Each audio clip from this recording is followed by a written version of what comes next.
Bom, a nossa próxima questão é: que benefício recebe o estudante das Escrituras? Bom, o que eu recebo quando eu estudo a palavra de Deus? Nós vamos ler lá em João capítulo 5, no versículo 39. Você pode acompanhar na sua Bíblia, diz assim a palavra de Deus: examinais as Escrituras, porque julgais ter nela a vida eterna, e são elas mesmas que testificam de mim. Bom, hoje em dia tem muitas pessoas aí correndo, né, atrás da solução, né, para obter a vida eterna. Até em alguns países aí se desenvolveram ali uma técnica de congelamento das pessoas, né, quando elas morrem, porque espera-se que no futuro a ciência possa descobrir uma forma de trazer essas pessoas de volta à vida. Felizmente, né, nós sabemos que isso não é possível, mas a Bíblia nos apresenta aqui um caminho para encontrarmos a vida eterna. E este caminho é através do exame da Escritura Sagrada. E então quer dizer que a palavra de Deus nos mostra como podemos conseguir a vida eterna. E um detalhe a mais: diz aqui a palavra de Deus que as Escrituras testificam de quem? De Jesus. Ou seja, elas dão testemunho, elas falam sobre Jesus. Então, se você quer conhecer melhor nosso Senhor Jesus, você precisa estudar a Bíblia. Então, respondendo à questão, que benefício recebe o estudante das Escrituras? Através da Bíblia encontramos a vida eterna, o caminho para a vida eterna. E ela testifica de quem? De Jesus.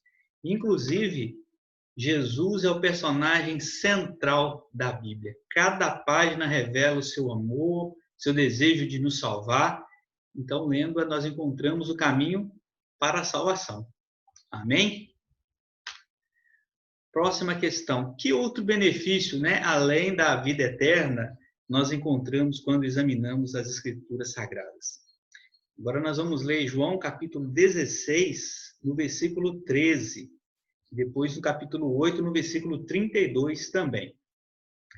Você pode acompanhar aí na sua Bíblia. João 16, 13 diz assim: quando vier, porém, o Espírito da verdade, ele vos guiará a toda a verdade. Porque não falará por si mesmo, mas dirá tudo o que tiver ouvido e vos anunciará as coisas que hão de vir. O texto bíblico nos diz que quando vier o Espírito da verdade, que Espírito da verdade é esse? É o Espírito Santo de Deus. O que o Espírito Santo ele faz na minha e na sua vida? Segundo o texto bíblico, ele nos guia a toda a verdade. Ou seja, ele nos conduz ao entendimento da Bíblia Sagrada. E o que acontece quando eu e você nos deparamos com a Bíblia Sagrada? João 8,32 diz o seguinte: e conhecereis a verdade, e a verdade vos libertará. Que bênção! Às vezes nós sofremos com vários problemas decorrentes do pecado, né? Porque o pecado trouxe uma série de problemas, uma série de tragédias, e nos perguntamos como nos libertar disso. Às vezes um vício, às vezes uma coisa que gostamos de fazer e que nos faz mal. E como nos libertarmos disso?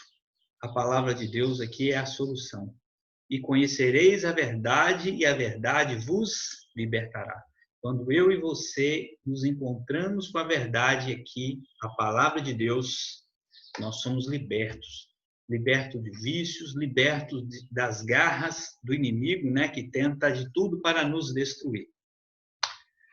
Completando então aqui a questão, o Espírito Santo guia em toda a verdade. E é a verdade que nos liberta. Amém? Só uma curiosidade: é possível conhecer toda a verdade e ainda assim não ser liberto? Será possível isso? Vou mencionar aqui uma pessoa, um ser que conheceu toda a verdade, mas ainda assim não foi liberto. para que nós não incorramos no mesmo erro.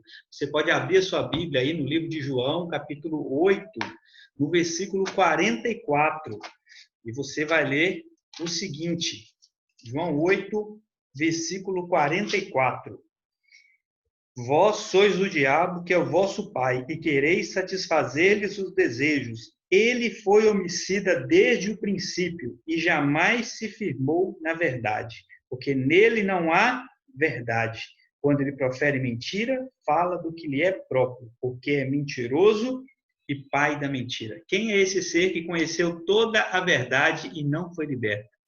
Foi o diabo.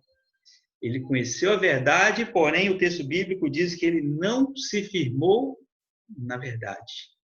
Então, o que nós acabamos de estudar aqui em João 16, 13, João 8, 32, que a verdade nos liberta, mas para que a verdade nos liberta, nós precisamos deixar que o Espírito Santo atue no nosso coração. Nós precisamos nos firmar na verdade, e assim nós seremos libertos. Agora, quem dirigiu os profetas ao escreverem a Bíblia? Segundo Pedro, capítulo 1, versículo 21. Como vimos no início desse estudo, os profetas, cerca de 40 profetas, escreveram a palavra de Deus. Mas quem dirigiu eles? Quem conduziu eles a fazerem isso? Será que fizeram por conta própria? Segundo Pedro 1, 21, diz assim: porque a profecia nunca foi produzida por vontade de homem algum, mas homens santos de Deus falaram inspirados pelo Espírito Santo. Talvez a sua tradução aí na Bíblia esteja um pouquinho diferente, mas o que quer dizer aqui é que nunca, jamais, qualquer profecia foi dada por vontade humana. Mas o Espírito Santo falou à mente desses homens, e esses homens escreveram ali as palavras de Deus. Então a Bíblia é um livro escrito por homens, mas não com ideias de homens, ideia de Deus. Respondendo então aqui fica: homens santos falaram da parte de Deus, guiados, ou movidos pelo Espírito Santo. Quanto do texto bíblico é inspirado por Deus? De vez em quando aí surge uma dúvida, um questionamento: será que toda a Bíblia é inspirada? Será que apenas o Novo Testamento, ou talvez apenas o Antigo? Ou toda a Bíblia é inspirada por Deus? Vamos ver o que diz o texto de 2 Timóteo, capítulo 3, no versículo 16. Você pode ler aí na sua Bíblia, diz assim: toda a Escritura é divinamente inspirada e proveitosa para ensinar, para redarguir, para corrigir, para instruir em justiça. Então, você percebe aí que toda a Escritura é divinamente inspirada. Não apenas uma parte da Bíblia, não apenas o Antigo, não apenas o Novo. Cada um tem o seu papel. O Antigo Testamento, ali, de Gênesis até o livro de Malaquias, ali nos fala do êxodo, da criação, a queda do homem, o plano de Deus para salvar o homem da morte eterna, a promessa de um Messias. E no Novo Testamento diz que esse Messias veio, conforme prometido, ele nasceu, morreu no nosso lugar e prometeu voltar para nos levar, para ficarmos eternamente ao lado dele. Então percebe que a Bíblia toda é importante. Não posso separar apenas o Antigo, apenas o Novo. Cada um tem o seu papel fundamental e as partes aí elas se complementam. Então, quanto do texto bíblico é inspirado por Deus? Somente o Antigo Testamento? Incorreto. Somente o Novo Testamento? Também incorreto. Toda a Bíblia é inspirada por Deus. Segundo o texto bíblico, a Bíblia é útil para o ensino, para a repreensão, para a correção, para a educação na justiça. Pela leitura da Bíblia, nosso caráter é transformado. Nós poderíamos dizer que a Bíblia é o manual de sobrevivência do ser humano.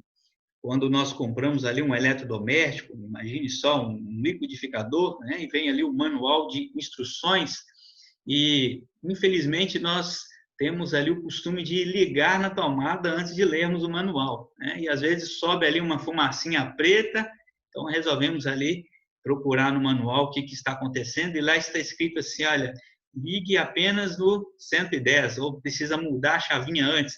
Você ligou no 220, queimou o seu equipamento. Então, a Bíblia tem todas as instruções para a nossa felicidade, para vivermos de forma feliz.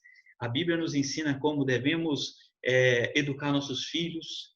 A Bíblia nos ensina como devemos nos alimentar, nos vestir, nos portarmos diante de outras pessoas. Então, a Bíblia é o nosso manual de sobrevivência. Façamos bom uso dele. Agora, coisa interessante, que parte da Bíblia não foi escrita por autores humanos? Sabia que tem uma parte da Bíblia que Deus não inspirou pessoas a escreverem? Que parte seria essa? E quem terá escrito essa parte? Nós vamos lá no livro de Êxodo, capítulo 31, versículo 18. Diz assim a palavra de Deus: E deu a Moisés, quando acabou de falar com ele no Monte Sinai, as 2 tábuas do testemunho, tábua de pedra, escritas pelo dedo de Deus. Então, essas 2 tábuas, elas continham os 10 mandamentos da lei de Deus. E aqui diz que Deus entregou a Moisés e que nessa tábua ela foi escrito pelo dedo de Deus. Então, os 10 mandamentos da lei de Deus, assim, algo tão importante para nós vamos ver mais para frente nos demais estudos, é algo tão importante que o próprio Deus escreveu com o seu próprio dedo. E algumas pessoas pensam que quem escreveu os mandamentos foi Moisés, mas aqui nós acabamos de descobrir que quem escreveu foi o próprio Deus com o seu dedo. Então, que parte da Bíblia não foi escrita por autores humanos? A lei de Deus, os 10 mandamentos. Que bênção!